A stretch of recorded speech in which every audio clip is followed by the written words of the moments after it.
نماز عشاء پڑھا رہا ہے، تیسری رکعت میں تشہد پڑھنا شروع کر دے، پیچھے والے کہیں گے بحول اللہ بحول اللہ، آپ بھول گئے ہیں، تیسری رکعت میں تشہد نہیں پڑھنا، چوتھی میں پڑھنا ہے.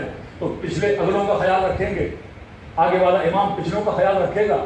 یہ ڈیلی آپ کو ٹریننگ دی جا رہی ہے. اگر معاشرہ بنانا چاہتے ہو تو معاشرے میں لیڈرشپ کا ہونا ضروری ہے. جب تک امام معصوم زندہ ہیں یا امام معصوم حاضر ہیں تو اس کی امامت میں معاشرہ چلے گا.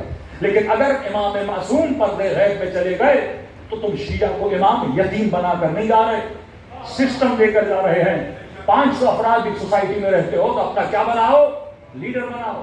1 ملین بھی لوگ رہتے ہو تو اپنا کیا بناؤ؟ لیڈر بناؤ. کیونکہ لیڈر بناؤ گے تو قومیں تم سے ڈریں گی. ایک سمپل سا مثال دے رہا ہوں. ایک چھوٹا سا کوئی مرشد ہونا جس کے 10,000 مرید ہوں، یہ ایم پی ایم ایل اس کے پاس جاتے ہیں ووٹ لینے کے لیے. ڈیموکریسی کا سسٹم ہے. کہتے جناب ووٹ دے دو. پاکستان میں کسی اندازے کے مطابق کہتے ہیں کہ تقریباً 30% کچھ کہتے ہیں 25% شیعہ ہیں. لیکن میرا اتنا اندازہ نہیں ہے کتنے شیعہ ہوں گے. ہمارے اندازے کے مطابق 20% 18% شیعہ ہیں. لیکن ریکارڈ میں کہتے ہیں زیادہ ہیں.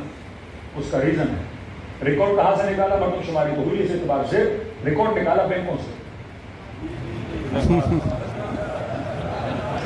کیونکہ جب زکوٰۃ نکالی جاتی ہے تو شیعہ کہتے ہیں بھائی ہم شہباز شریف کو اپنا اللہ مانتے ہیں تو ہم ایسے نکموں کو زکوٰۃ